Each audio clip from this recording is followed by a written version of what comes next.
Anybody in the room? Lena James, Deputy City Attorney. Marcus Jones, City Manager. Kelly Flannery, CFO. Ryan Bergman, Budget Director. Ed Driggs, Committee Chair. Donata Jackson, Office of Constituent Services. Malcolm Graham, Committee Member, District 2. And I believe we have a couple of members online. Mayor Pro Tem. Mayor Pro Tem Julie Eisel, Committee Member. Renee Johnson, District 4 Committee Member. Ms. Ajmira. Yeah, can you all hear me? Yes, we can. Yes, Dimple Ajmera, Committee Member. Thank you. Is anybody else on the call virtually? All right, so let's get underway. We have basically 3 agenda items today: planning for the October 5th expanded strategy meeting, the police budget review, and a review of current code of ethics policy. I'm going to kick off by handing over to Mr. Jones to talk about our expanded strategy meeting. Thank you, Chairman Driggs. So it's a little different this fall. Typically, we have an annual strategy meeting, and over the course of the last couple of years, I have brought a draft agenda to the Budget and Effectiveness Committee to make sure that this is in sync with what the council desires to have an outcome from that particular meeting. If we go back to April, as we were dealing with COVID-19, we realized that there were some revenue streams that were going to be delayed, and we committed to you back in April to come back in the October time frame to go over the FY20 year end. And so we're prepared to do that, but also we think it was important for us to give you a feel of where we were going in FY 2021, because many of the different forecasts that were out there really had a 3-quarter decline in some of our revenue sources. And those quarters, I'm doing it over a calendar year, was the second quarter of 2020, third quarter and fourth quarter of 2020. So we've heard a lot of things about K recoveries and V recoveries and swooshes, and we've heard things like potentially double hits as it relates to the virus as well as the flu. And what we committed to do back in April, we feel very confident that we can give you an update of where we are. We feel very confident based on the leadership of Kelly and of Ryan that we'll end FY20 in with a positive variance. But we also have to understand where we're tracking in FY21, which is the current fiscal year, as well as get a sense of direction from the council as to whether the goals and objectives from the 2020 annual strategy meeting are still consistent with where the council would like to go, not only in this current year, but in FY22. So with that said, it's pretty simple. 3 areas that we'd like to cover for this expanded strategy session. One would be the budget outlook, as I just mentioned, and some preliminary projections for FY21. But then we would like for the mayor and the council to revisit, reaffirm all of those, what I would consider outstanding ideas that were as a part of the annual strategy meeting back in January. Are we still on track? And then we have this opportunity to discuss the remaining CARES funding. I believe that not this last council meeting, but the meeting before that, we talked about $14.5 million in contingency. We talked about a $1 million that was left over from, again, Ryan and Kelly's good work in terms of being able to charge some of our costs to FEMA. And then it's great to have Councilmember Graham across the table. I believe that he has the last significant amount of funds that are related to one of the 3 areas that the mayor commissioned in terms of sorting out how we can best use these funds to keep our economy going, as well as our residents, help our residents. So we will have Sean Heath provide us with that update, and I have been charged with coming back with a plan for the council to digest during that expanded strategy session. And then we'll eat. And then lastly, For the remainder of the day, which would be 1 o'clock to 5 o'clock, and again, in this preliminary plan, we would take all the feedback from all of the committees. And Mr. Driggs, as you know, earlier today, the Safe Communities Committee was in this room discussing having a draft plan from that committee, I believe by the 29th of this month, in order to present at the annual expanded strategy session. And the same thing would come from all of the other committees. So I appreciate you giving us an opportunity to put this in front of the committee today, because once again, we would not do this in a vacuum, but this is our thinking, and we believe it captures what we suggested back in April in some of the discussions at the end of the FY21 budget approval process. And with that said, Mr. Chair, I'll turn it back to you. All right, so we don't all have the actual, is that what's up there? Yes, sir. Okay. On the board, yes. So I guess my question for the committee is just, if we look at the proposed topics, the budget outlook, including for the remainder of this year and the projection for next year, reaffirm 2020 annual strategy meeting goals and consider whether we need to revise those, CARES funding, spending plan for CARES, CDGB, and ESG that's related, and then the afternoon basically looking at what the Safe Communities Committee has consolidated or pulled together from its work, and the other committees as well. Is that the intention? Yes, sir. So, committee members, is there anything missing from here? Do we want to suggest that there's something else council may want to talk about that's not on this? And I'm thinking about things like our larger, we've talked about the comprehensive plan, I believe we're current on that. I don't know if there's a live conversation that's needed there. Transportation, I mean, there are a bunch of things that we're working on that we need to think about, but are these the most suitable topics for our retreat? Mr. Chair, this is Julie, can I mention? Yeah. Transportation. I don't think, we certainly have some big important topics in transportation, and we could perhaps take a little bit of time, if there is any, to update council, but we've been getting the updates on the comprehensive plan, and the timing of like Charlotte moves and whatnot, it really, I don't know that there's anything that could be, that would fit into the agenda of this meeting. And Mr. Jones, you might have a comment on that, but it seems like it feels a little too early to be talking about any transit topics, big transit topics. So, Mr. Chair, I do agree with the Mayor Pro Tem, and that's one of the reasons why we had Ty present last night, to make sure that the council and the community was up to date with that. So I agree, Mayor Pro Tem. So I don't think we need a formal action by the committee, but without objection, we will just move forward with this plan for the retreat. Mr. Johnson has Oh, Mr. Chair, I have a yeah, go question. ahead. So my question is on the format of the meeting. It's an 8-hour meeting. Are we, it looks like we're planning for an in-person meeting. Are there plans to make accommodations for virtual meetings, such as breakout sessions, or have we thought about that? So thank you, Councilmember Johnson. As the mayor said last night, location, facilitators, things of that nature have not been decided. Our goal is to be as close to last night as possible in terms of having this meeting with the council being together, because with a, if you will, with an expanded strategy session or mini planning session, having breakouts and being able to discuss certain topics is what makes it robust.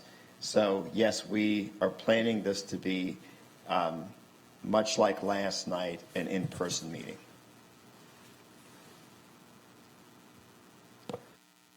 I would just say from past meetings that we've had, these strategy sessions, there's a lot of value in having the members of council in the room facing It's really just not quite the same off screens. So I think we should try to do this in person and see what special accommodations may be necessary if people have a problem with that. But our goal would be to do it in person. Okay, any other issues related to the extended strategy session? All right, hearing none. Mr. Manager, thank you. Thank you. The next item on our agenda is the police budget review. And has Mr. Winston joined us? So, hello.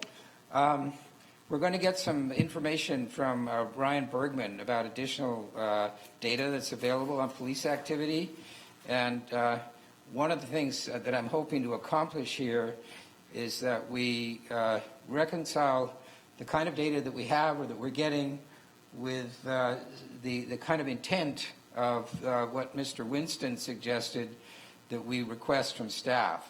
So again, we want this committee to provide any data that is useful and relevant to the broader conversation about reimagining CMPD.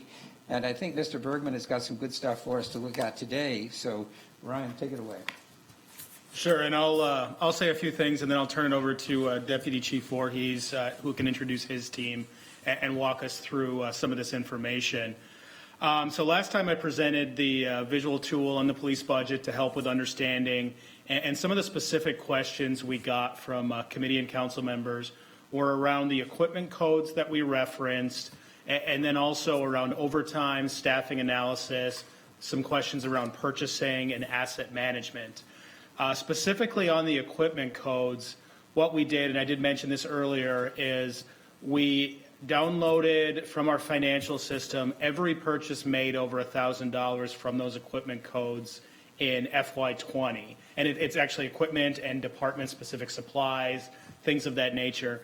And it produced about 420 different items that were purchased. So we turned that over to CMPD's business management office, and they did a great job turning it around, giving a description of what the item is and what it's used for. So people in person, that information's in your packet.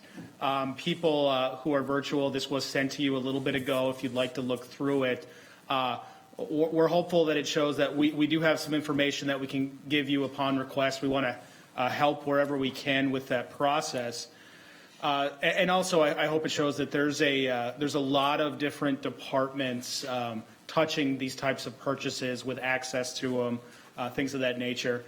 As far as overtime, staffing analysis, purchasing, and even our asset management, there's some more information that was sent, but I won't go any further. We'll let CMPD walk us through that. They have a few slides here. So with that, I'll turn it over to Deputy Chief Voorhees.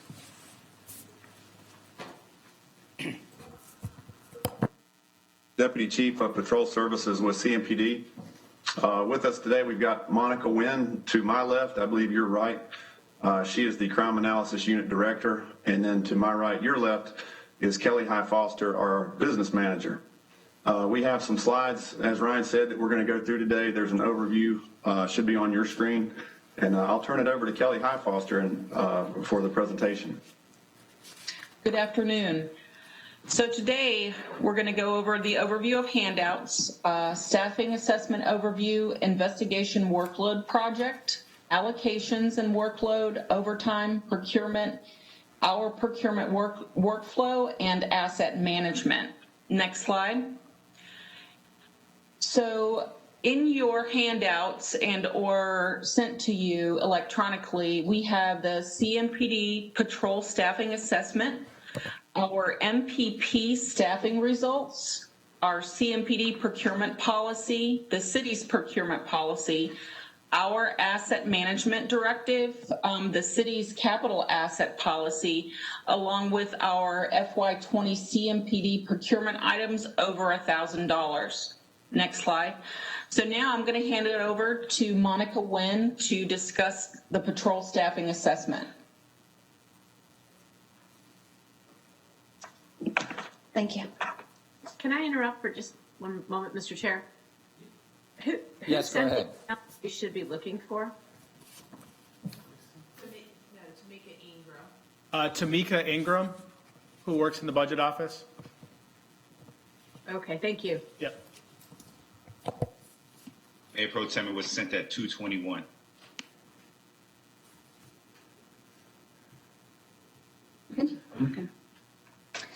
All right, so I'm going to discuss our process for patrol workload and staffing assessments.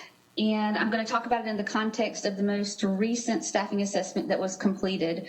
Whenever we complete one of these staffing assessments, we always base it on at least 12 months worth of data because of all the mathematical computations and averages and things that go into the software and the tools and the process that we use to assess workload and what the optimum staffing level would be.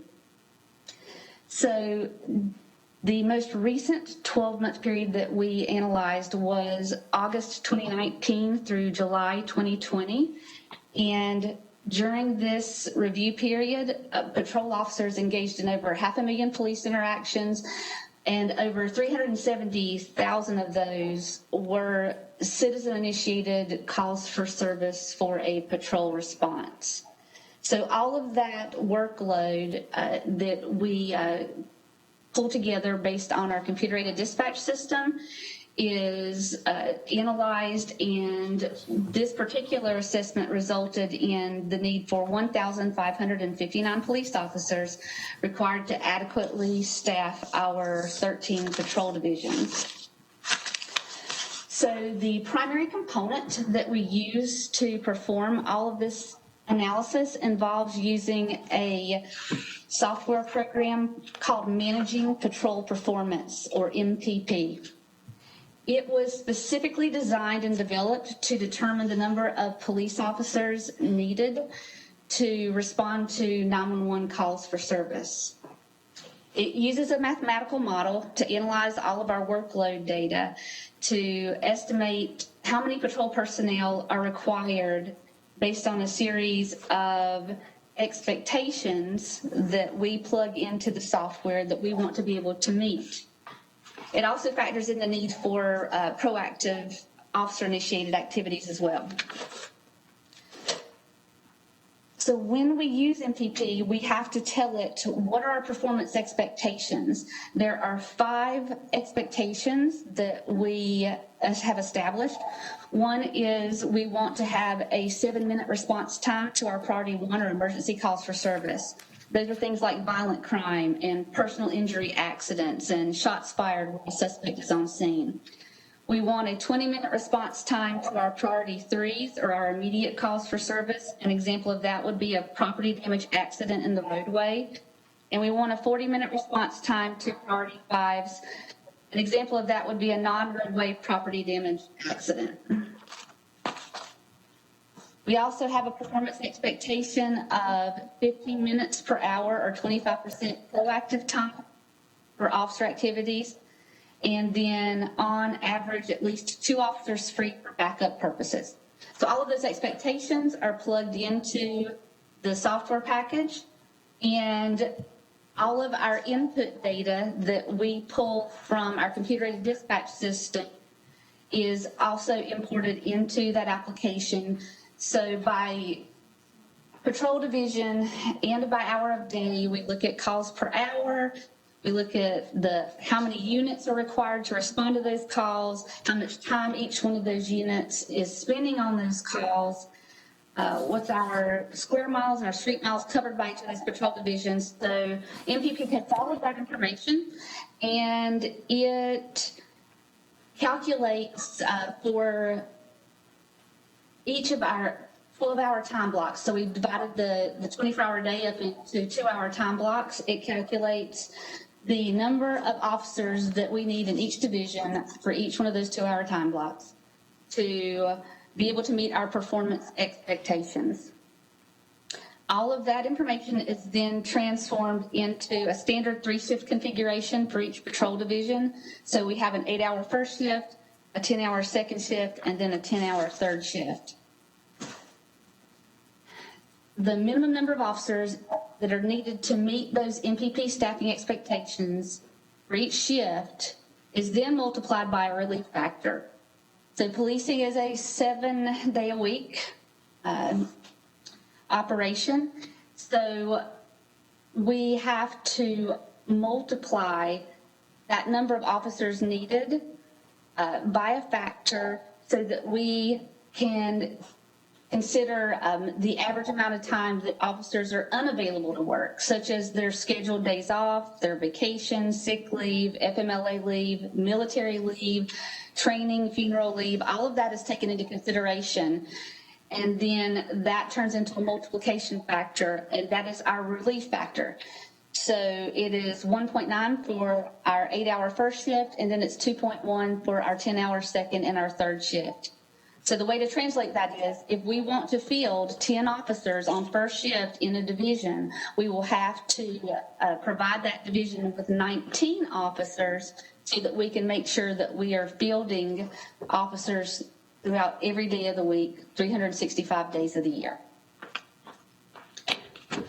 In addition to MPP, we also have a weighted frequency mathematical model where we input 5 weighted variables to calculate the number of specialized patrol allocations that we need. Those 5 variables are more driven by crime than cost or service, heavily weighted towards violent crime as our number 1 priority. So those factors are violent crime, property crime, disorder calls, and other service calls, and then the size of the population of each division. Specialized patrol allocations are primarily coordinators, detectives, and you might call them focused mission team or crime reduction units. It's the ability to staff those in each one of our patrol divisions. So a mathematical model is applied to consistently adjust the contribution of each one of those factors and then calculate the number of specialized units that we need to adequately provide services to each one of our, through each one of our patrol divisions. What that allows us to do is better match up our resources because the calls for service pattern throughout a 24-hour period doesn't necessarily mirror the violent crime pattern across a 24-hour period. So between that and having our 10-hour second and third shifts and shift overlaps, that allows us to match up our staffing very well with our crime and our calls for service workload. So up here, the graph that you see on this particular slide is showing the results when we ran this for a 12-month period in 2018, in 2019, and then 2020. So our 2018 workload assessment resulted in the need for 1,581 officers. And then for calendar year 2019, it was up to 1,601. And now for this more recent 12-month period, the result is 1,559 officers. And part of that is due to the fact that that 12-month period overlaps approximately 4 to 5 months during this different situation that we're under with COVID circumstances. Do you guys have any questions on that? There are a couple more slides, and maybe we should talk generally about how this relates to the conversation that we're having when you've commented on the other ones. I think what we're doing here is essentially defining the demand for police services. So in response to questions about defunding the police and so on, we're looking at why our department is the size it is. And it is driven by the volume of service calls and by the analysis of the need for officer services, and then a further analysis of how many officers it takes to provide that. I think that's what you're describing to us. If you could just go through the next couple of slides and finish out that analysis, we'll see if there are any questions or comments. Okay. Another project that we're working on is being able to do something similar for an investigations workload assessment. There are no industry standards throughout the country when it comes to performing this type of work, but we have worked with a consultant and we have work to try to establish some baseline data so that we can develop a better understanding of our average active caseload for each of our officers and detectives. So one of the things that we have implemented is a more detailed series of case statuses to help us with that. And we're working to develop algorithms to better understand the complexity level and solvability of our cases because, for instance, one homicide case can be very different from another homicide case in terms of level of complexity. So we are working on establishing baselines and looking at various aspects of our cases, such as, evidence collected, is any stolen property traceable, are the victim and the offender known to one another, is the crime part of a series? All of those types of factors need to be weighed in on, and understanding what a detective's actual active caseload is on average across all of our different units to better understand what's the optimum staffing levels and what's required to be able to perform in investigations in the same manner that we try to establish what's needed to meet expectations in patrol. Next slide.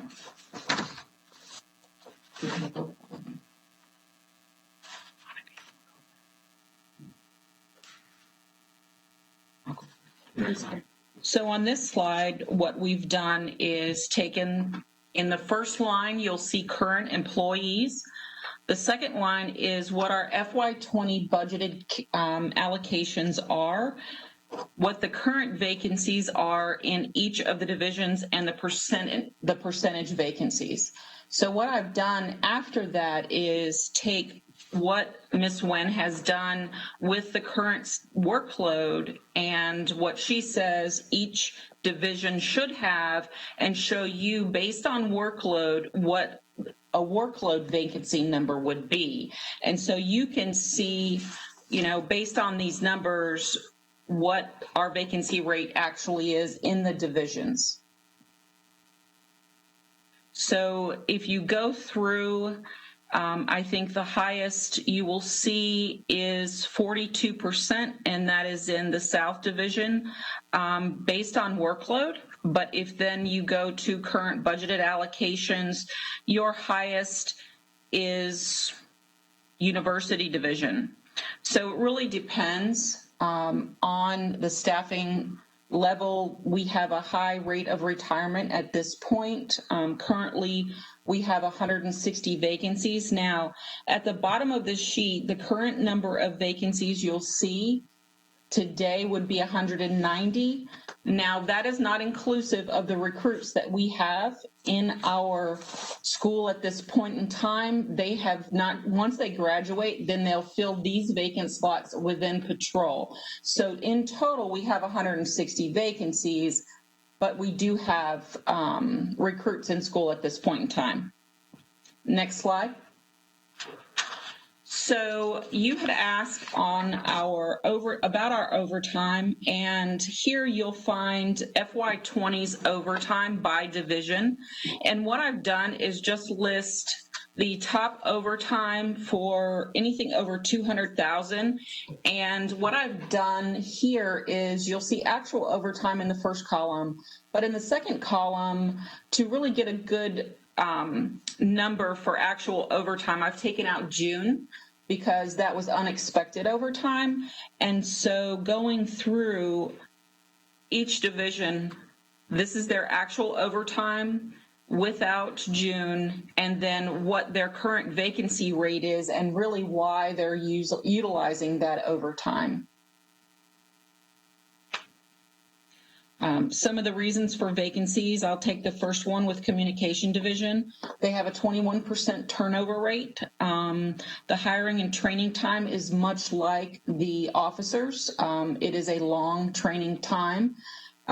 So with the 21% turnover is very normal or close to normal. 19% for a call center is pretty normal for a turnover rate.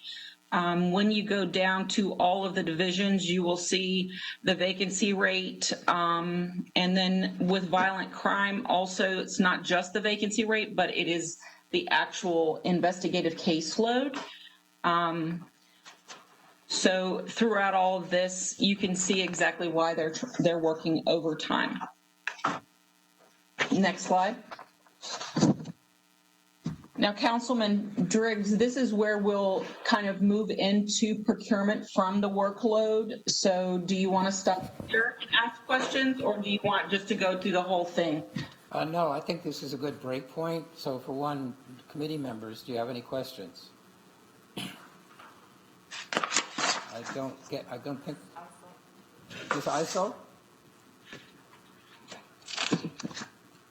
Thank you, Mr. Chair. So a couple questions on the calls for service. You have 500,000 calls for service annually. You said that 370,000 of them are citizen-initiated calls for a patrol response.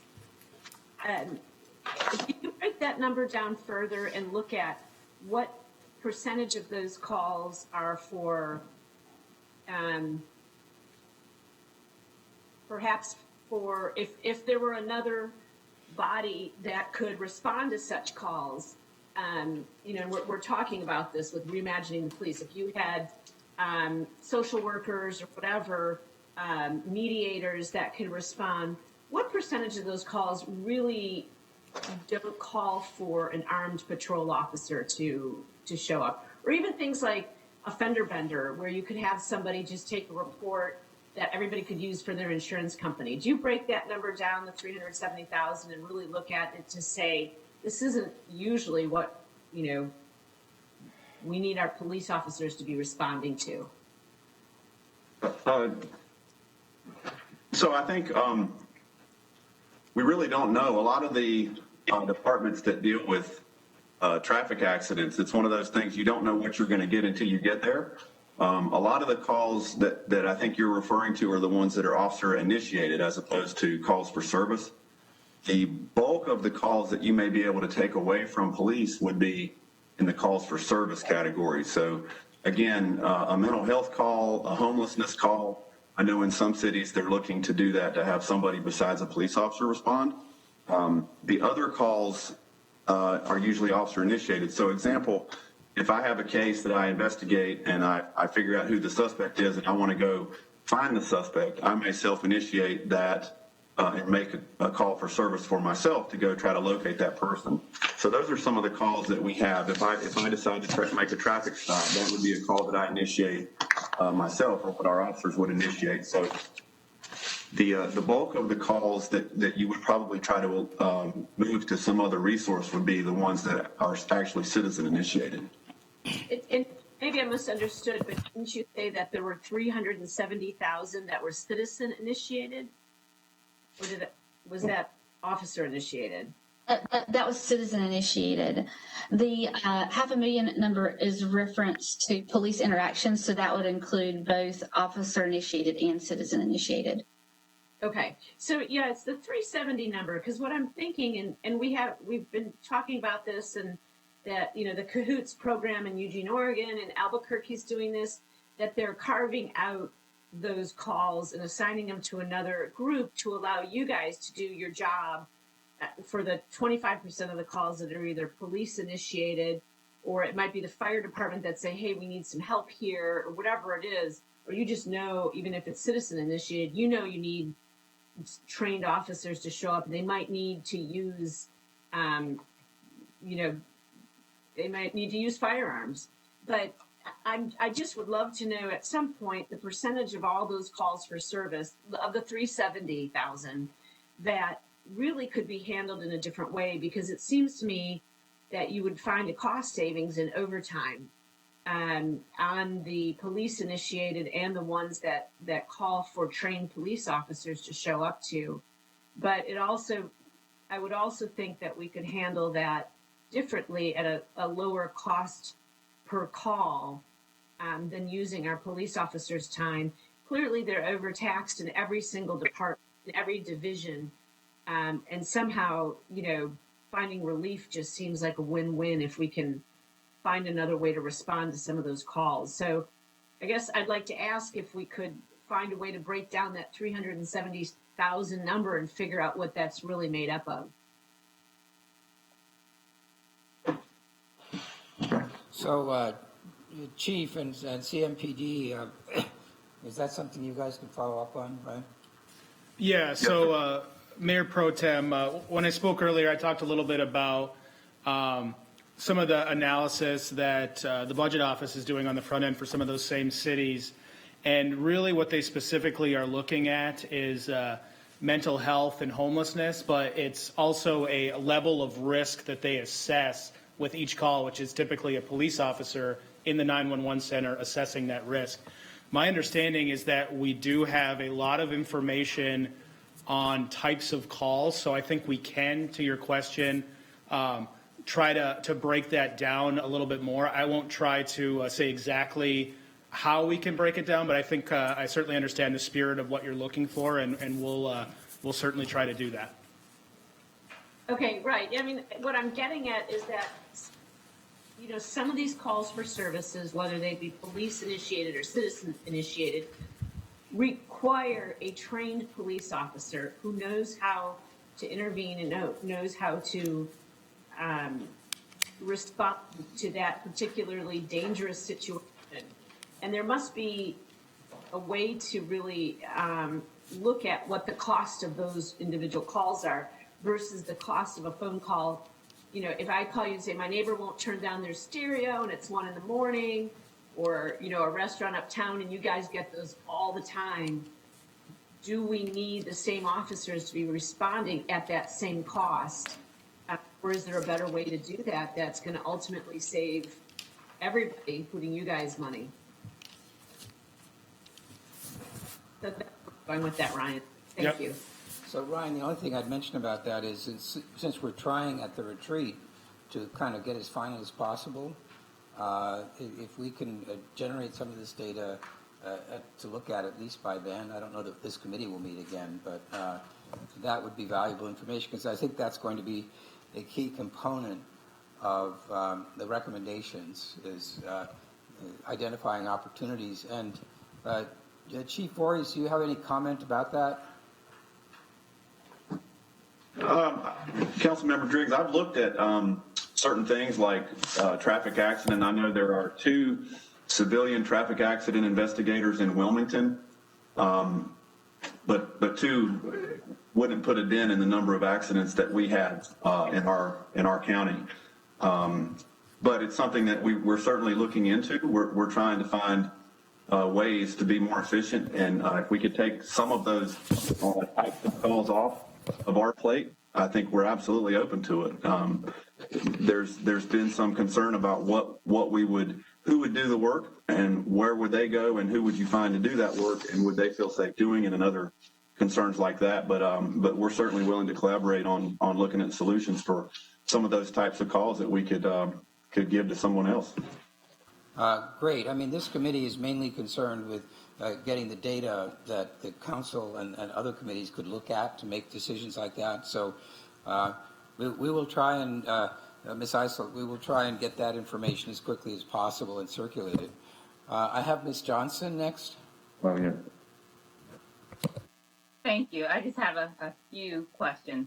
To piggyback off what Ms. Eisel said, if we're looking at other civilians or other people to do traffic investigations, are retired officers an option to keep them engaged or part-time or working with retired officers who have the expertise and you know, we could utilize that expertise and they could stay involved in the community? Is that an option to work with them on some of these non-violent calls?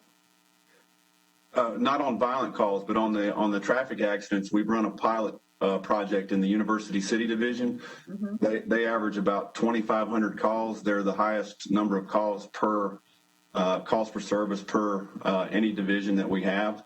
And it's such a large division and there's a number of traffic accidents. So we do have an option for officers who have retired and are hired back to answer those calls, and we're assessing how that's going. So they've taken a lot of the workload off of that division. But again, University is one of 13 divisions, and we have a lot of traffic accidents in multiple divisions. So it's not enough to make a huge dent, but I know that the officers up there appreciate the fact that they don't have to respond to every traffic accident that can be handled by a retired officer. So that's a pilot. Are we looking at expanding that to the other citywide, or are we looking at the outcomes, or what's the status of that pilot?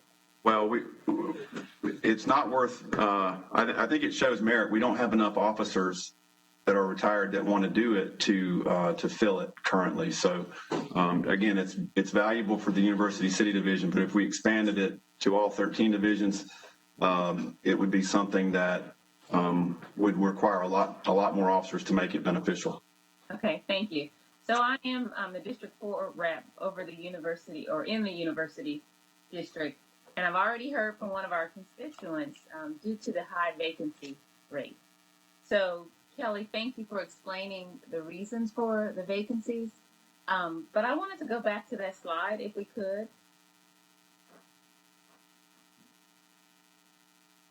So you went through the communications division, the hiring and the training reason for that vacancy. For the other, I guess I'm trying to understand. I know we have a recruit class. How many recruits, or how many candidates are in the recruit class right now?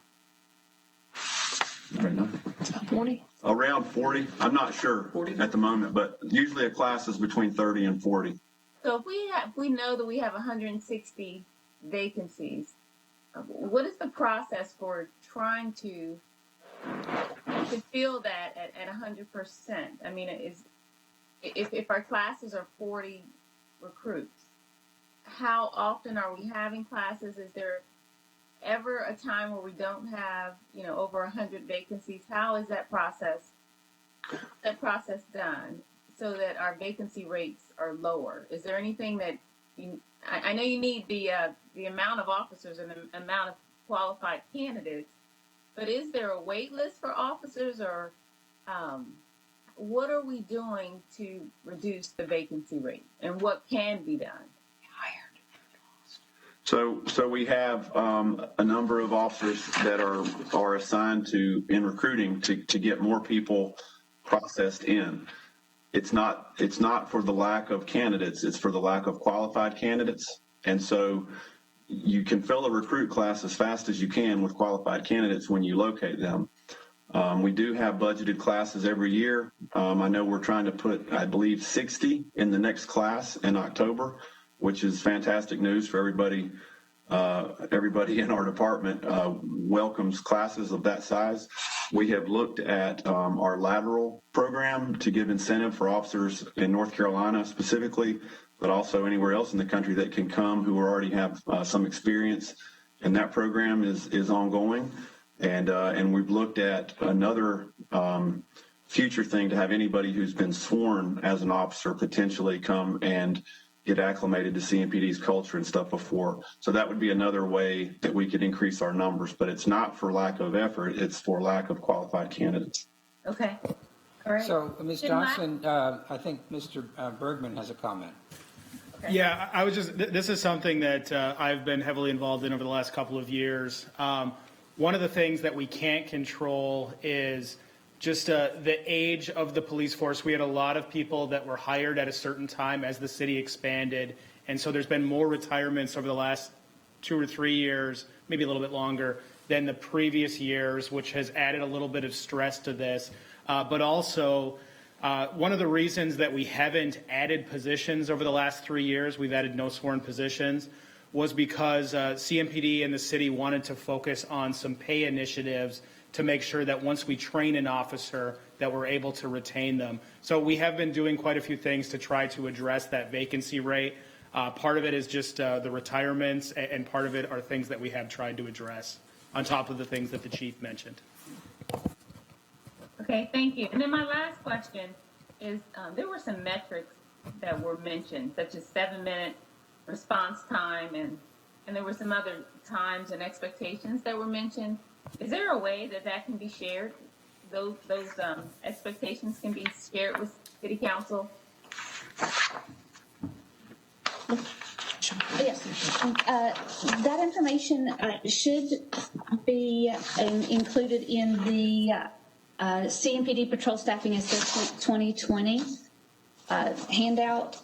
It's on page 1 under the MPP section that has the performance expectations documented in that particular document.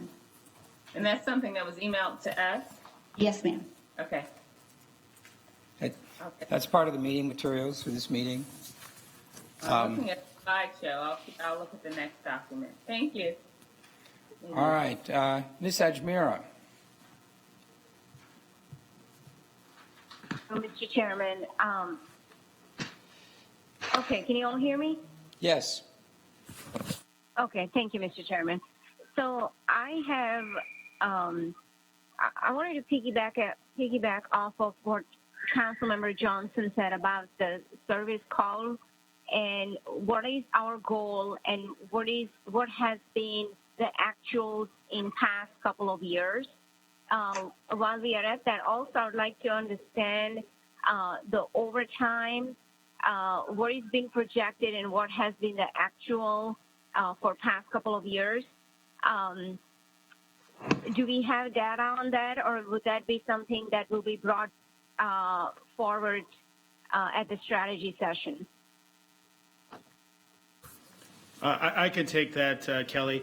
One of the points that, yes, we have that information, but one point that we should make is that we will budget for many of these positions to be filled and minimal overtime, with the understanding that when there's vacancies, we will use more overtime, but that will be paid for by savings from some of the vacant positions. So it might read like we spent $7 million in overtime off of a $2 million overtime budget, but it's because we had personnel savings, and because of those vacancies, it had to pay for overtime. So really, I guess my point is the two really work together. So I would caution trying not to take one of those pieces alone and trying to understand anything from it.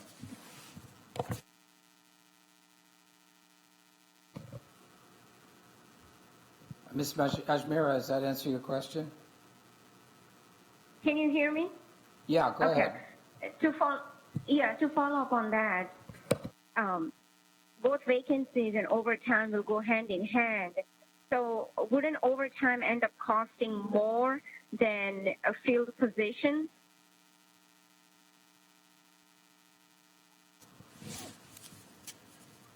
I don't know if Kelly, if you want to take that. The answer is probably, but it's closer than you would think because of the training cost and the extra health care and benefits costs and things of that nature. Also, when you're paying overtime, you do so on an as-needed basis, whereas when you have a full complement of permanent employees, there could be some slack in their work schedule. So that's a difficult comparison. The one thing I do want to mention here, though, is we are very focused on trying to provide useful input to the Safe Committee process. There are questions here about staffing levels that probably ought to be addressed. I think the indication from what we've seen here is that CMPD is in fact understaffed. So if we're talking about defunding the police, this is not going to contribute. What I think the importance of this information is, if people say, why do you spend 14% of total local tax dollars or 40% of your general fund money on police, there is a reason the police department is the size that it is. And if anything, based on this analysis, is a little smaller than it should be. But the driver there is the service calls and the kind of need there is for the services of these officers, and how many officers it takes to ensure that someone is available to provide those services at all times. And I think that's the basic takeaway from this, because of the challenge to the amount that we spend on police. There is definitely another conversation that we probably need to have. I'd like to have it with the manager in the room about what the staffing levels of the police are and what we should be targeting and whether we're doing enough by way of recruiting.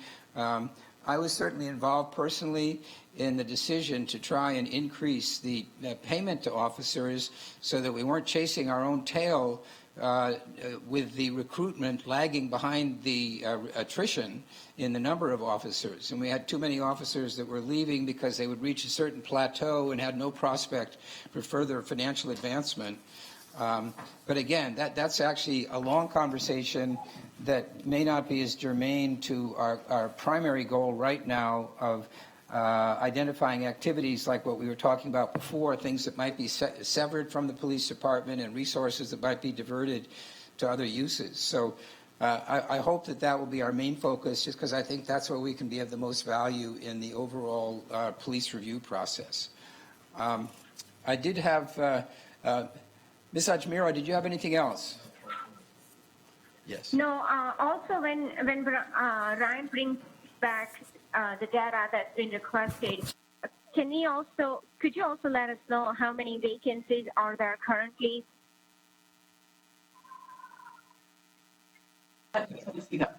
Currently, there's 160 vacancies. Got it. Thank you. Okay, Mr. Winston. Thank you. So, clarification on terms. The term workload vacancies, am I to understand that number to mean what CMPD is saying is needed above and beyond the currently budgeted workforce in order to handle the total workload without any overtime? That would be correct. But you would still maintain some overtime as, people in third shift as core, that type of thing. I get that. But basically you're saying if we had in a perfect world for CMPD, this is the amount we would need to kind of equitably distribute the workload across the entire department. That's correct. All right. So kind of on piggybacking on what everybody else asked, but I'll ask it in a different kind of way, I guess. Using the MPP, are we able to parse out information?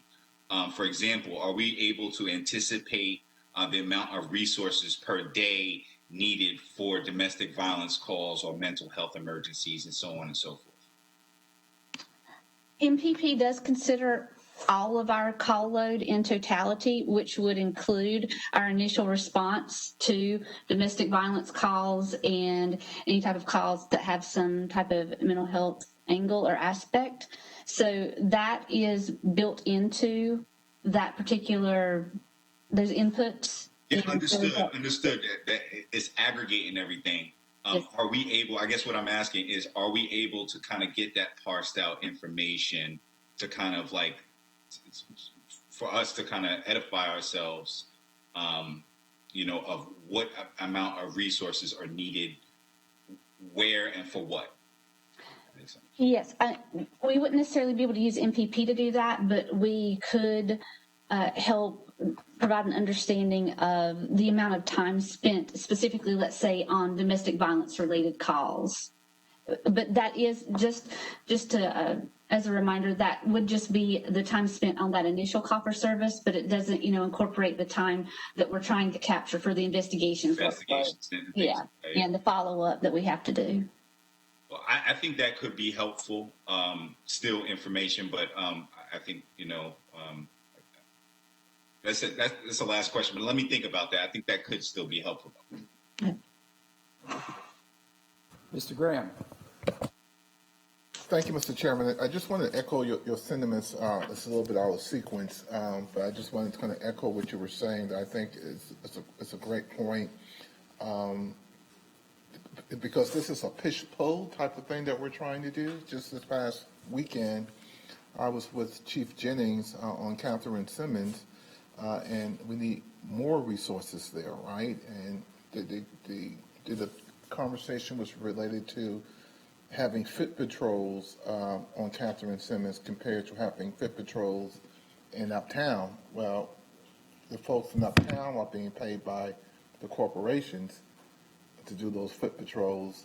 Obviously, the folks in Catherine Simmons won't have any corporate sponsors, and so as we look at where we need to cut or defund, you could really make an argument that we need more resources in specific geographic areas of the city to reduce crime. And so I just want to make sure that my colleagues know that this is really a push-pull exercise in terms of identifying appropriately where the funding needs to go, and that we don't want to do more harm than good as a result of this exercise. Just an observation. And you've made some very good points about Beatties Ford Road and the need for increased safety there for the benefit of the community. And I think that's related to what we're talking about here. We've got to have enough people attending to primary safety issues and not let that be compromised too much by an attempt to diversify the activity or actually consolidate the activity and move some of them away. So appreciate that. If there is nobody else, why don't we do the procurement? Mr. Driggs? Yes. Thank you. If I could just be recognized a second to respond to Mr. Graham. That's what I meant by that, not to be misunderstood, is that if we look at our calls for service and really figure out what could be sucking up a lot of time for our officers that should be able to be over patrolling Catherine Simmons and our hot spots, I think it would be a benefit for everyone to be able to give our officers the ability to do that and have the capacity to be able to do that and find other ways to be able to respond to thousands of calls for service that don't require that kind of a trained officer. Yeah, I think if we find a more efficient allocation of resources, it could be a win-win, right? So let's talk about procurement, please. Mr. Driggs, I'm sorry, before we move on. Sorry, I can't see you. Thank you. I wanted to clarify something you said, because we know semantics is very important. You mentioned the term defund the police twice. What do you mean by that? I don't know that our committee is talking about defunding the police. When we discuss the accountability and diversification of resources, I know that is something that many council members have asked about. But the defunding of the police, that really makes me nervous. That message, because I don't support what the public would think of as defunding the police. So can you please clarify what you were referring to when you said that twice? I'm very pleased to hear you say that. I'm alluding to the hundreds and hundreds of emails I got with the subject line defund CMPD and calling for us to do that. And I think there is a public perception that what we are doing in terms of reviewing the police is partly in response to those demands. I'm very happy not to be talking in those terms, but I think what we're doing right now is a result of a lot of public pressure to change the way we do policing. And we are looking at ways to change we do policing. My own hope is that doesn't entail any defunding, but that was the subject line in hundreds of emails that I got, and you did. We all did. Okay, well, when you said if we're looking at defunding the police, I didn't want the message to be sent that this city council is looking at that. We have asked for to look at policies and to review policies and auditing policies, but those are to strive for excellence and efficiency and public trust. But the large move to defund the police, I don't think there's other council members on this committee that would want to be associated if that were the headline. Okay. I stand corrected. I appreciate the clarification, and absolutely, as I say, I mentioned it for the reason I just explained. Can we do procurement now? We're going to get low on time, so. Yes, sir. So this slide, I wanted to go over for all of our purchases that we do here in the police department. We follow rigorous policies and guidelines, and all of our purchases are routed through both the Office of Procurement and Finance for review and resolution. So before you is a listing of our purchases of our small tools and supplies. You all have a copy of that 1,000 and over. The need for these items is vetted through each cost center's chain of command and CMPD's financial management, and then to the city for review. Also here, we are audited annually by an outside agency. For all of our grants, we get a single audit from the federal side. Each of our individual grants are audited every 2 years. Annually, for our asset forfeiture, we have to be certified. For our 911 fund balance, we have to be certified, and we are audited through the city's internal auditor. Of all of these, we've been found to be in compliance with all of the rules. As you can see, for the city, financially, we have policies for every single thing that we do, anything we want to buy, contracts, etc. Next slide.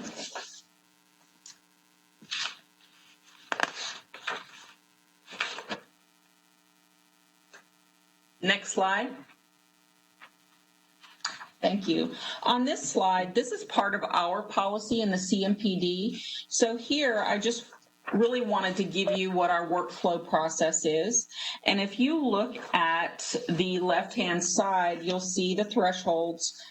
And then in the green area there, you'll see who has the authority to approve the purchase, whether it's less than $1,000, $5,000 below, $10,000 below. And we follow the city's procurement guidelines as well, and you'll see that in there. But we go through a rigorous process here in the department as well as across the street to the city.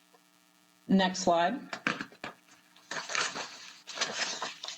So you asked about our asset management. The city has a policy for capital assets, which are 5,000 and above, and we certify that on an annual basis. But we've also gone above and beyond. So we now have created our own asset management policy.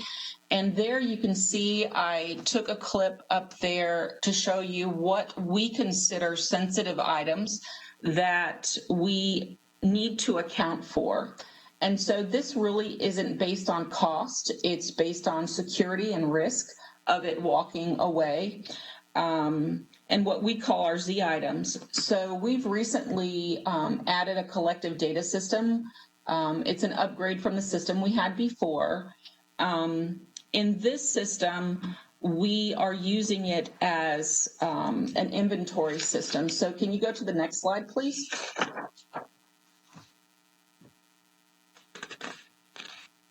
Next slide.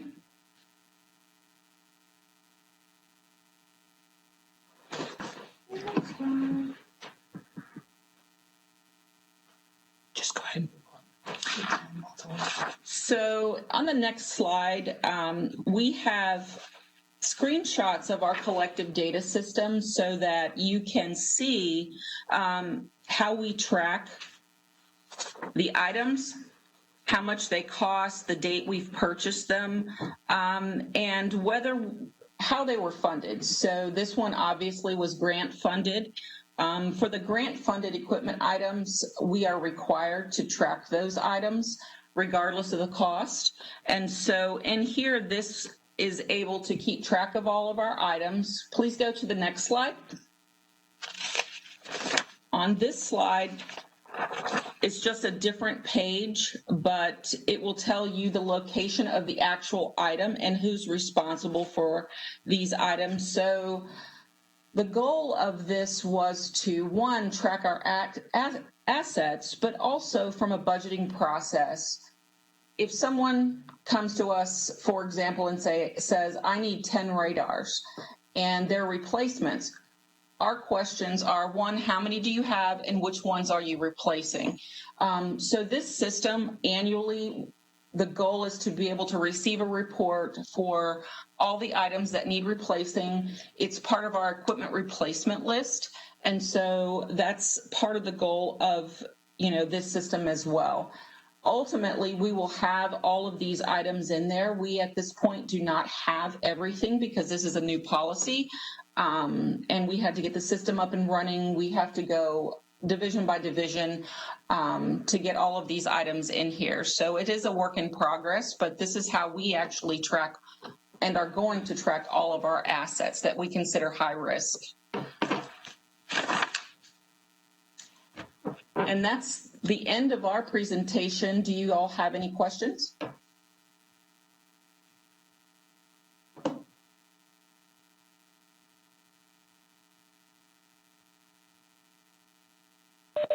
Can they not hear us? Yeah, they can. We hear you. We hear you.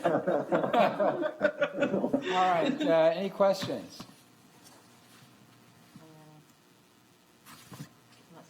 All right. So, Mr. Winston, I've been trying to interpret your proposal in the context of some of what we're seeing. And maybe you and I can talk again offline and just see how we take what we're learning about the data that's available and massage that into further requests for consolidated reports or inventories or whatever. But I hope you recognize that this is actually in the same direction that you wanted to go, and will give us a basis for any further detail we might try to develop on the committee. I think, if I may, no, I think you're right. I think there's an incredible amount of information in the email that was sent at about 2 o'clock. So we'll dive into that and some of the questions that me and my colleagues asked and that CMPD is talking about. I think speaks to that that second step. I do believe that as we try to figure out. I think there's one little piece of information that's missing in terms of how CMPD spends money, source of funding, because as we've talked about in other, I don't know if it was this year, that for instance, sometimes we get grants and sources that say from a Justice Department or wherever that we have to spend it in certain ways. So I think that would be helpful as we try to have a matter-of-fact conversation about any potential changes to services that are provided or procurement practices and things like that. Right. I think those were identified in the material that Mr. Bergman provided at our last meeting, at least in the aggregate, so we can dig down in a little more detail into those. Do we have anybody else, Donata? Hearing none. Yes. I give Sorry. Mr. Dritt. Potam, is that you? Yeah. Sorry, I guess just as an administrative note, the attachment that CMPD sent us under procedures, letter C, responsibilities, division commander, those URLs don't appear to work. The 3 links that were provided on pages 6 and 7 and 8 of the document don't appear to connect to any. So maybe if they could get that. Okay. So the links are on our servers, and so that's probably why you can't. It's just on a different server, so having access. So if you're wanting something from one of the links, just let us know what it is, and we can pull it and send it to you. Well, can we get all of this stuff linked to the website for the committee as the materials Yes, from sir. the meeting? Yes, Yeah. absolutely. All right. Yeah. If we could, we should jump ahead to our last topic. We need to try to do justice to ethics in about 20 minutes. So we're going to talk about follow up a little bit on some of the conversations we've had about ethics, and to kick that off, the city attorney, I believe, will be speaking to us. Patrick. Yes, thank you, Mr. Chair, members of the committee. I wanted to just make sure that we're all speaking off of the same sheet of music, so to speak. Back on July the 26th, as a result of a discussion at a council meeting, there was a referral to this committee on a matter related relating to when a city council member should seek the advice of the city attorney on a particular matter. As you may recall, I'd given you all a memo, about a 6-page memo on that particular issue, and that comes out of Section 3B of your ethics policy. It's if you're looking at it electronically, it's on page 67 of 71 of the attachments that you received for this meeting, and I'll just read it into the record very quickly for you.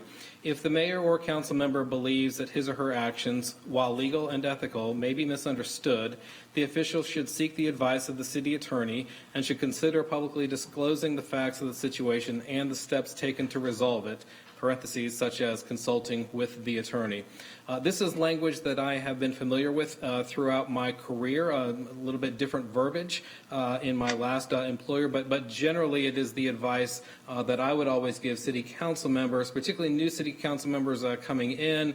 I would walk them through the ethics policy and explain to them that if there are any questions, concerns that they may have, and the words that I always use were, if you're being asked to do something and you're concerned about the appearance of impropriety, or I would make reference to the newspaper test, if you're asked to do something and it showed up in the newspaper, how would it look? If you've got any concerns like that, to bring those to me to review, and I can walk you through the policy and the various potentially applicable statutes and ordinances that are out there. I always encourage council members not to try to be your own attorney on this, but to actually rely on my advice and counsel.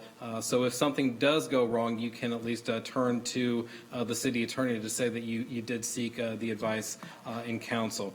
I have looked at this particular language, and I'll certainly take any advice that you all have. I'm not recommending any changes to the language for two reasons.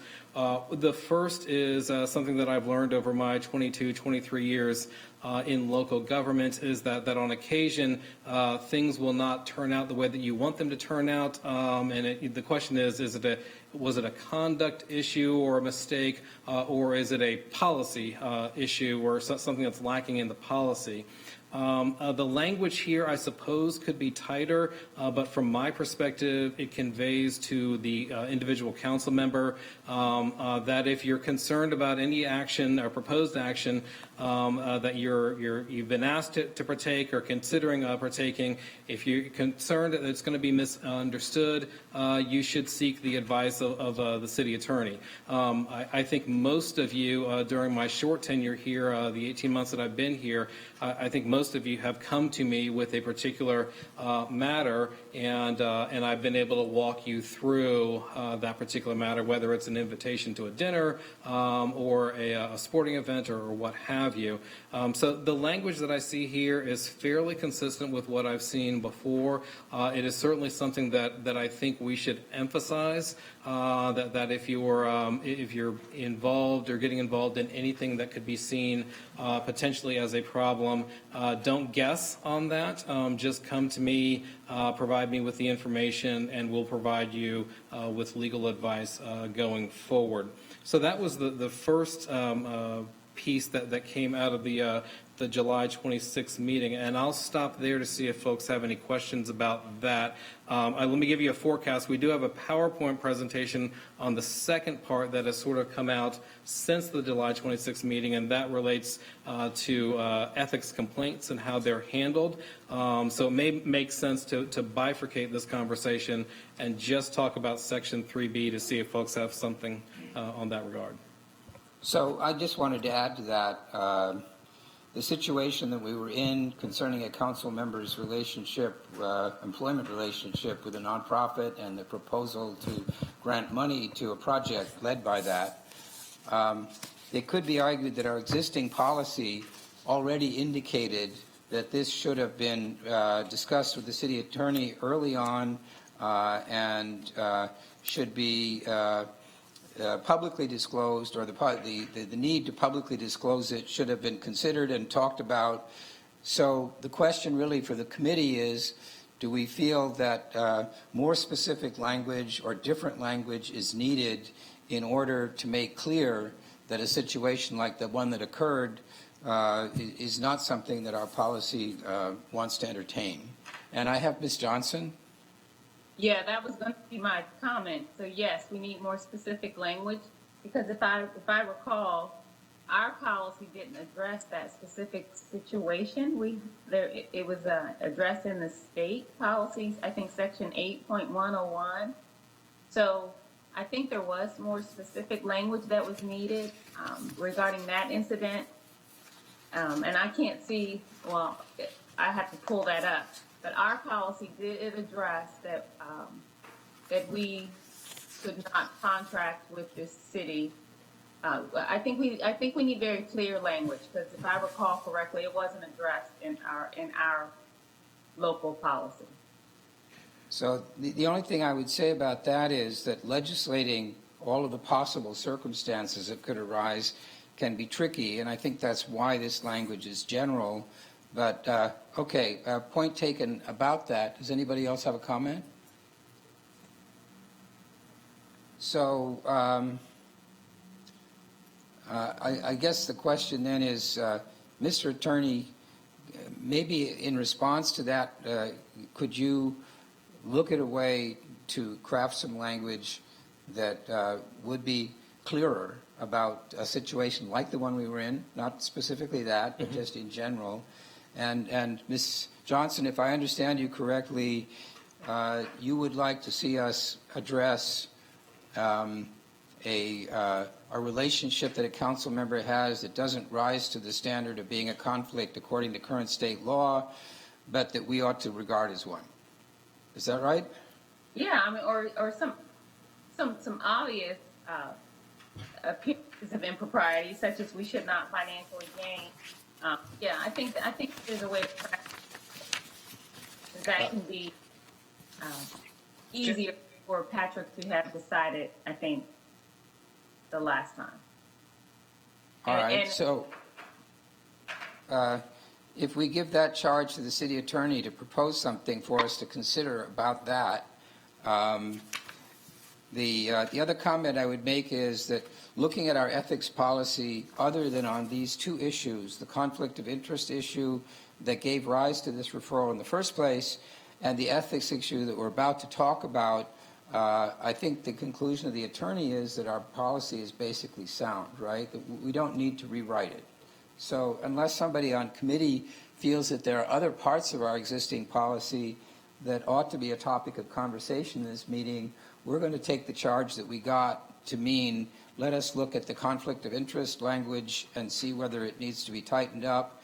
And then, as we know from subsequent events, we also need to talk about the complaints policy on ethics. And then I thought when we were discussing this before, Patrick, you had some recommendations for changes.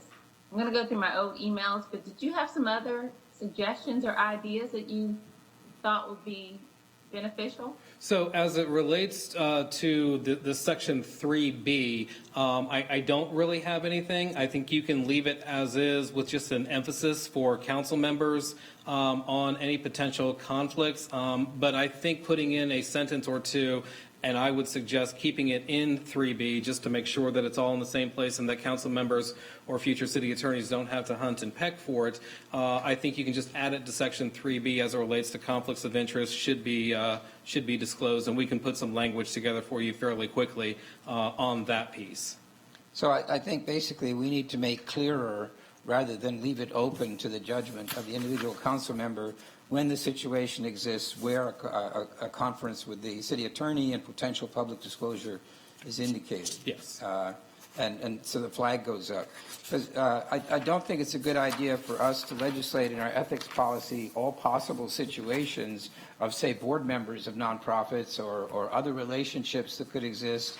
So we need a very effective flagging mechanism so the council or the city attorney and council may consider whether the individual circumstances warrant a kind of, a stop, basically, on ethics grounds. So, Ms. Johnson, if you're okay with that for now, we'll kind of look at what that would look like, the amendments to that section. And then we also need to talk about our complaints policy. Okay. All right, so why don't you walk us through the Okay. slides then that we have on the complaints, ethics complaints? And I have Deputy City Attorney Lena James here to walk you through the PowerPoint presentation on and this is the investigation of ethics complaints that is captured in Section D of your current policy. Thank you. Good afternoon. Thank you, Mr. Chairman. Mr. Mr. Winston, did you have something on the prior topic? Yeah. I was just trying to just a comment.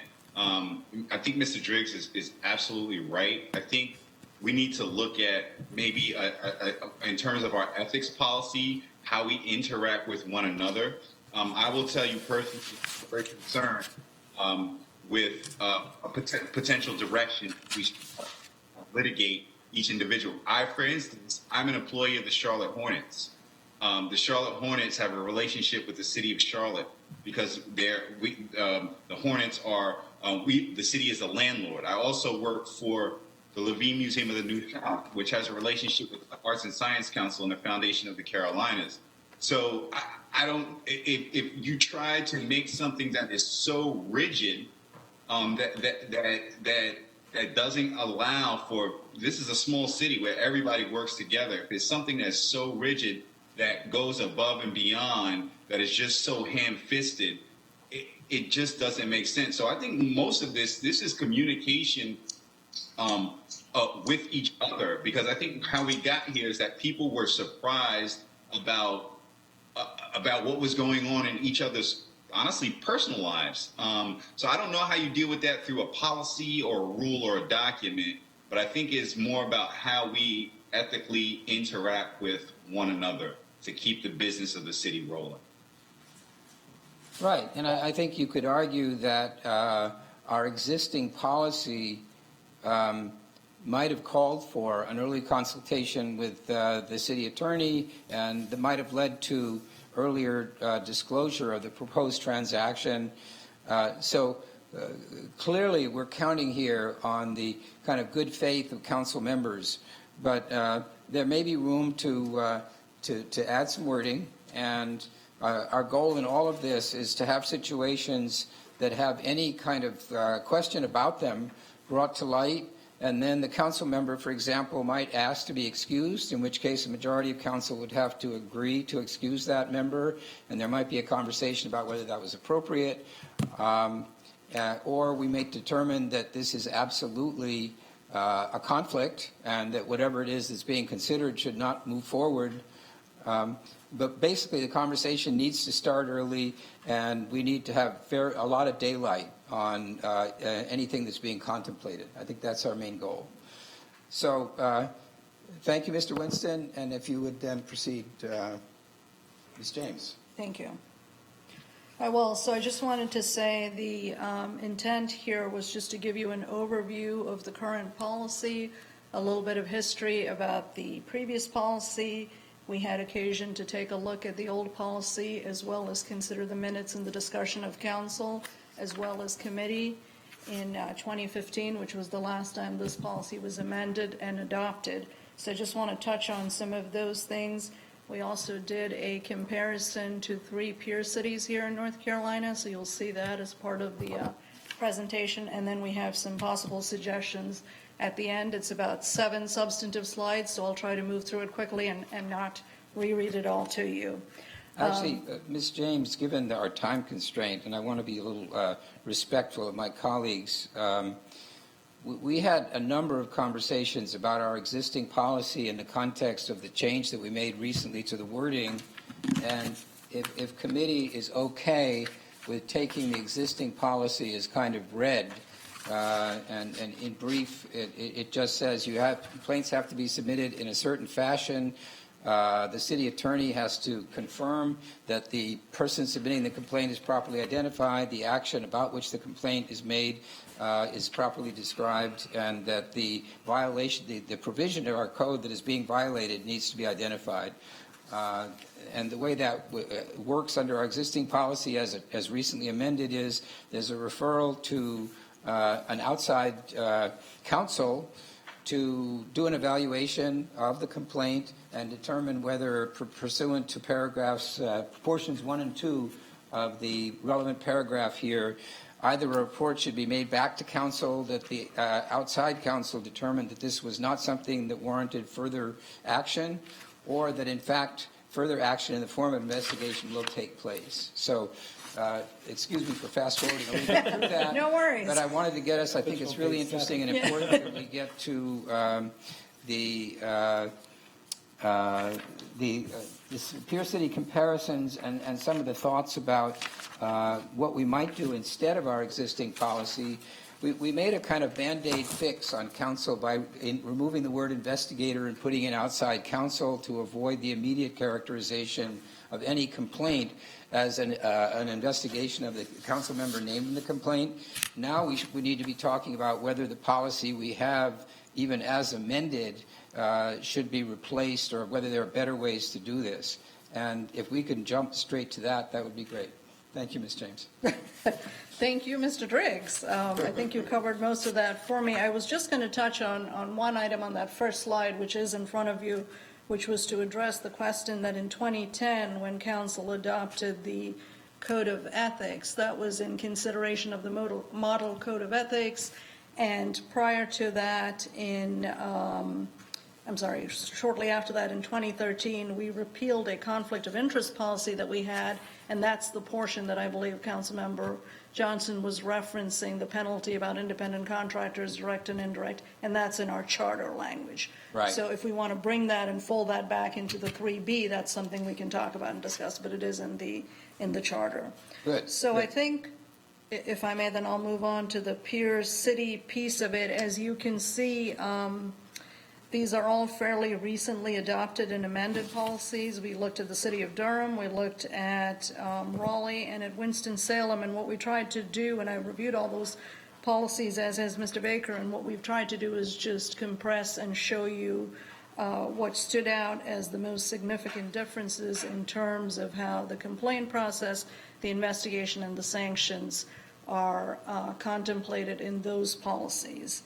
It appears from what we can tell that the Winston-Salem process for investigations has probably the most skin on the bones, so to speak, in terms of how robust it is and what the process is. It does, in those instances, call for the city attorney to do some investigation, and then if the majority of the council concur with the city attorney, then they can open an investigation. And it appears both from that one as well as what they do in the city of Raleigh that it is essentially a hearing before the council where the official who is charged can bring witnesses. The complainant is there. Both sides get an opportunity to present evidence and to make arguments, and then the council votes on that. To the extent a council determines in those instances that some act is deemed to be unlawful, I think at that point those policies specifically have some language written in to then make a referral to the district attorney's office. Right. And that's, again, a piece and a process that we can discuss. So I think we can move on to slide 8, and I'll let Patrick jump in a little bit as well. So this is, and it's probably incorrectly titled by me, it's really more of a status of our current policy and some potential options going forward. So without reading through all of that, I'll just note that we sort of have bulleted what we understand the process to be and the way it has been treated, including the revision to to Part D of the policy that was made last week. In the instance of those particular complaints under the current policy, the city attorney, having completed the initial review, would make a determination about whether or not the complaints that meet the 3-prong requirements of Section 1A(c), 1C, would then be referred to an outside counsel to do further investigation. And so at that point, we'd have to go through the process of retaining outside counsel and determine what sort of information they need. I think part of the guidance that we need, both from this committee and for purposes of further discussion with council, would be to understand whether we focus revisions and changes to Part D of this policy, which is complaints, investigations, and sanctions, and that was a portion that, that process was just lacking and was added into the policy, into the ethics policy in 2015. So prior to that, we did not have that whole Part D in there. Another option is just to look at and review the entire policy, and I think, Councilman Driggs, as you indicated, and I do believe, and Patrick and I have discussed and agree that otherwise the policy is sound and good. I think it's just that it puts the attorney in a difficult position when you look at how that review and referral process walks through. And then alternate options, which would be comparable to what some of the other cities have considered and have in place, are these hearings, whether they are full scale or smaller versions, whether they are sometimes referred to a specific council committee that then makes that determination about whether or not a complaint that comes in against a colleague has merit or not. So just wanted to lay all that out, and I think that covers most of the PowerPoint. So I think one principle here is that we do not want a situation where the city attorney is making a determination about the guilt or innocence of the council member because of his kind of attorney-client relationship with his bosses. Probably the key question for us is whether, instead of what we're doing, which I understand from the city attorney is actually uncommon in other cities, we go to a process that involves members of council, either by a referral to this committee, for example, or by directly going to full council. But if we did that, you still have to have that filter somewhere. Somebody has got to be, in fact, all the more important that you have a filter that does not cause a full-scale trial to take place or anything like that. And who does that? So a lot of communities, the council actually reserves that ability to make a determination as to whether or not they want to have an investigation. And usually they will work with their attorney, but they don't have the attorney actually doing the investigating of one of his or her bosses.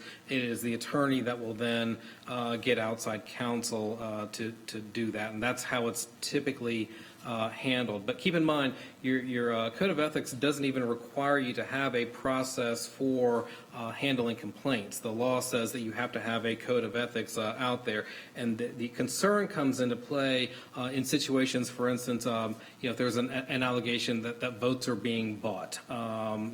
That's a crime.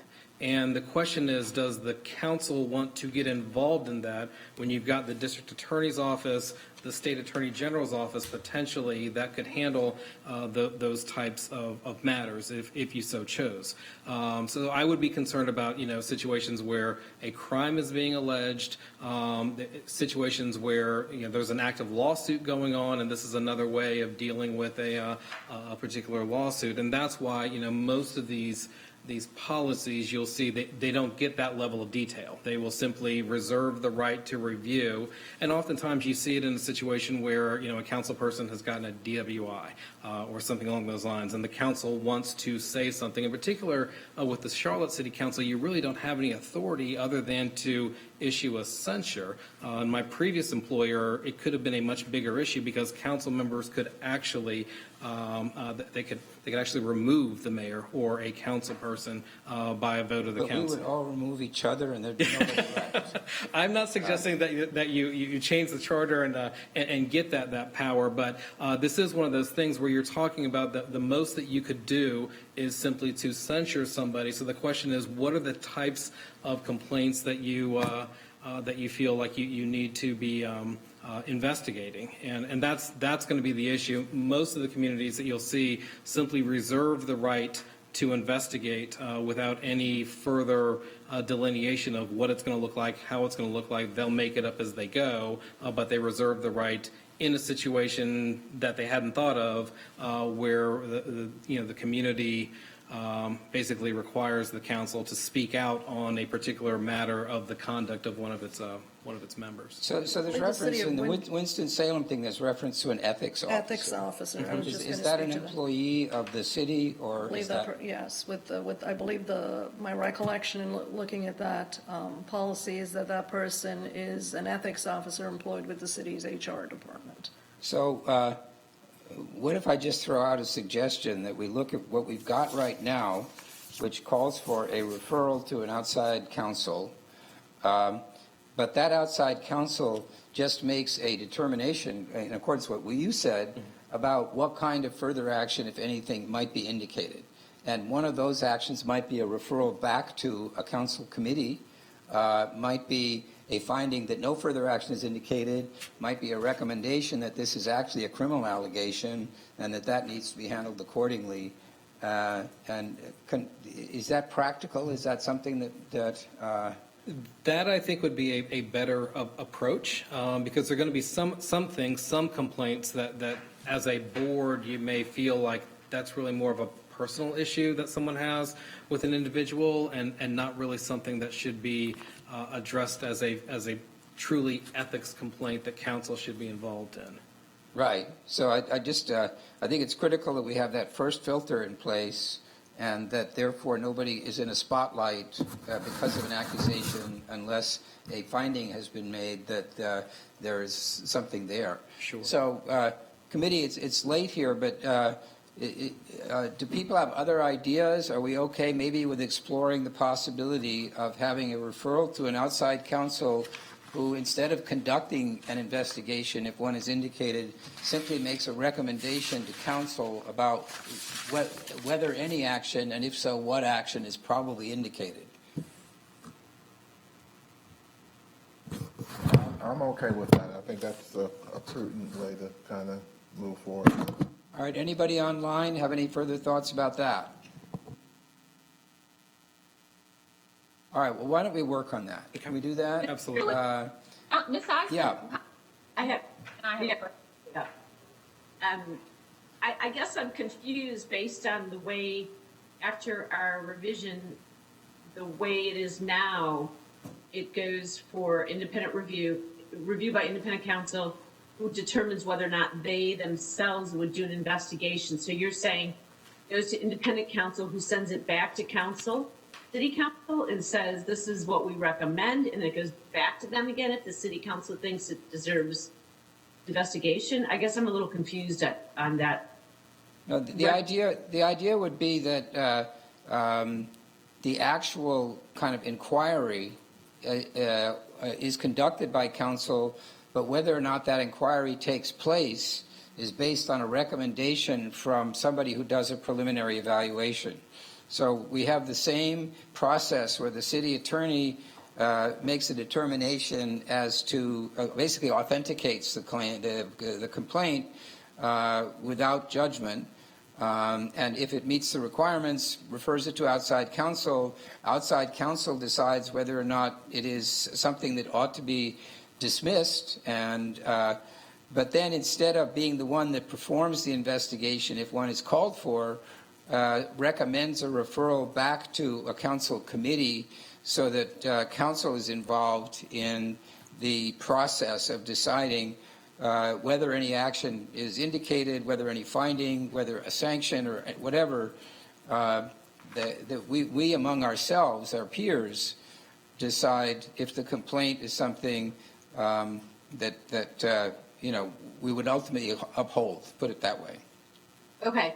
So, and I think that's fine, except that, does that take out the ability to have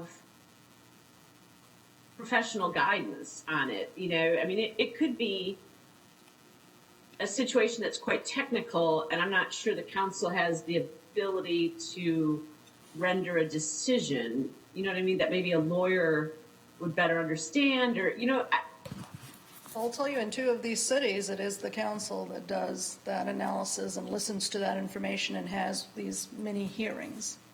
I think the committee, or whichever portion of council to whom it's referred, could call upon anybody they felt they needed to hear from in order to reach their conclusion. If we had a situation like that, and I would expect that the city attorney without conflict could make recommendations as to expert advice that we might need on council. Okay. So the main idea, though, is to kind of bring back in-house some of the control of this, and also give us the opportunity to decide in particular, what statement we want to make or conclusion we want to reach. Because given that we only have this limited power of sanction, the council might, as a result of its investigation, issue a statement, for example, a finding that says, we have examined this and we find that this is not consistent, whatever. And the outside person, they would basically come back and just say, I think the complaint is valid. So it feels to me like we would have a little more scope, and we would be more in line with other cities, frankly, if we had this thing round trip back to us after that preliminary evaluation as to whether it deserves any further attention. Okay, and then my other question is more for Patrick. I understand, Patrick, where you don't want to be put in a position, as you've said, that you are you're making a determination against one of your bosses.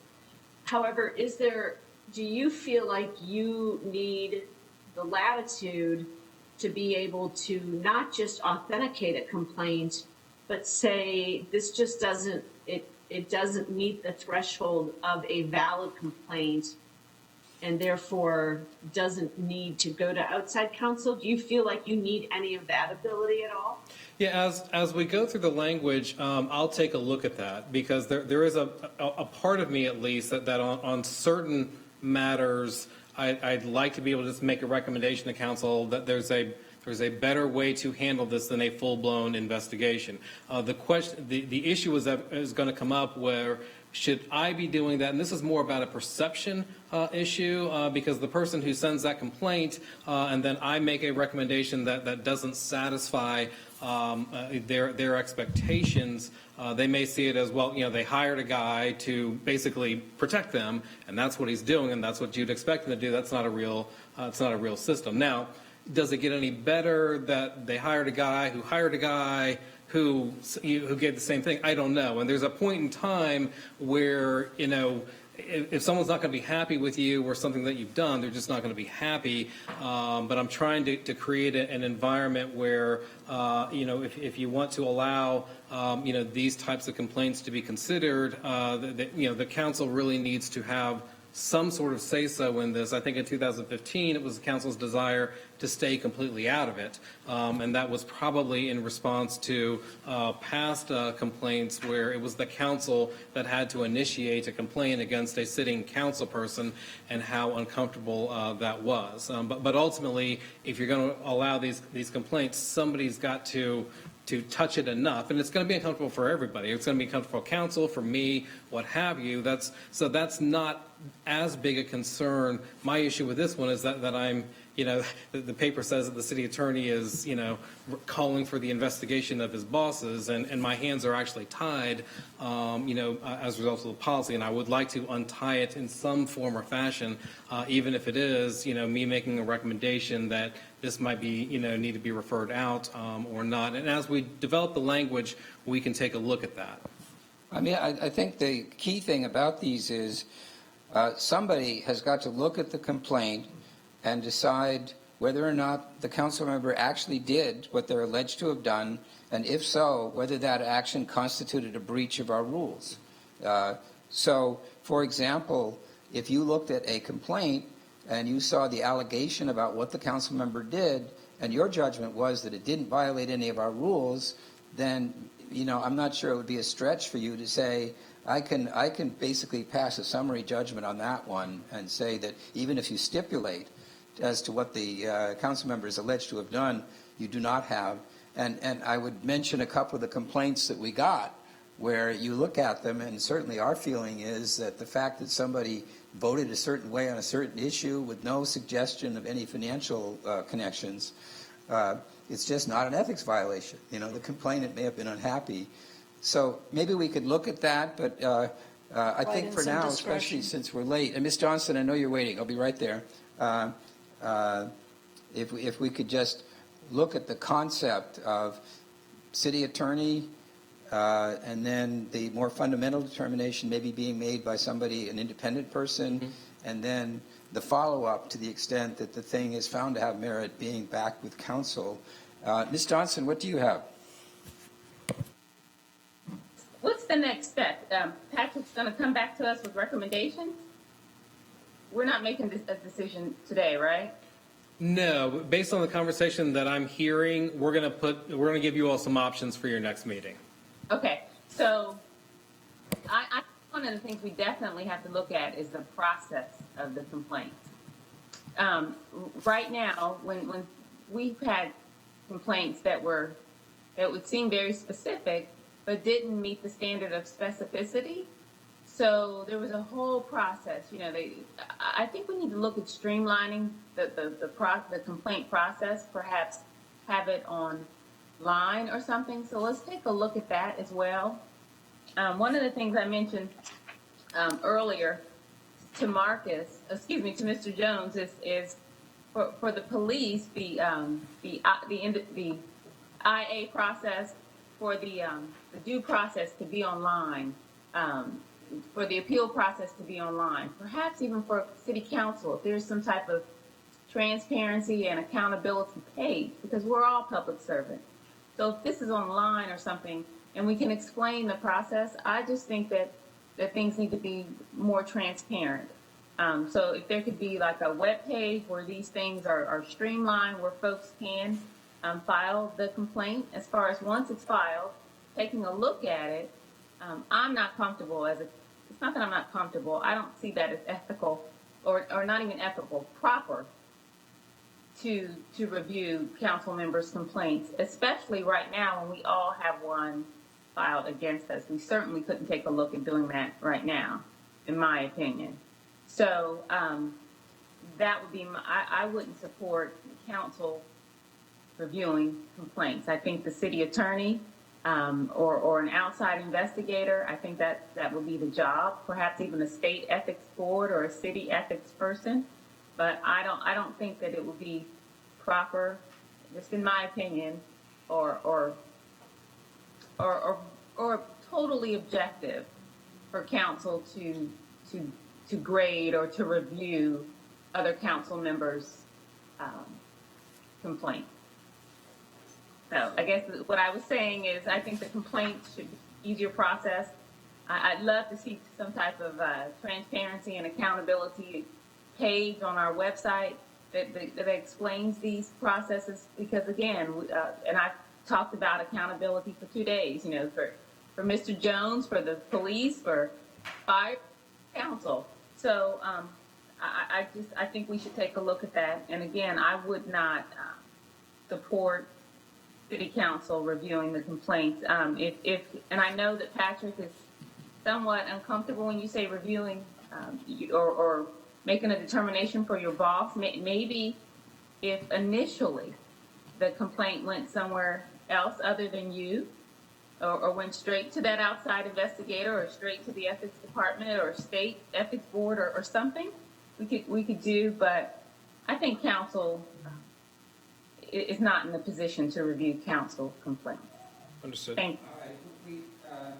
We don't have to vote on that right now, and I'm going to try and summarize because we're late. For one, this committee was supportive of the manager's proposal for our retreat, our strategy session. Mr. Bergman has taken on board some requests for, and CMPD have taken on board some requests for further data pursuant to what we saw today. And on the ethics issue, the city attorney will come back with some suggestions, including at least one that involves an outside determination and potential referral back to council. We always have the option of just keeping the policy we have or making a tweak to it. So I think from what others on the committee have said, that we might want to have a look at least at a solution that does involve a final review by the council members. And if people are satisfied with that, I'm sure we'd all love to break up. So Barring any further comments, do I hear a motion to adjourn? A second? Second. All in favor? Stand up and leave. Thank you, everybody.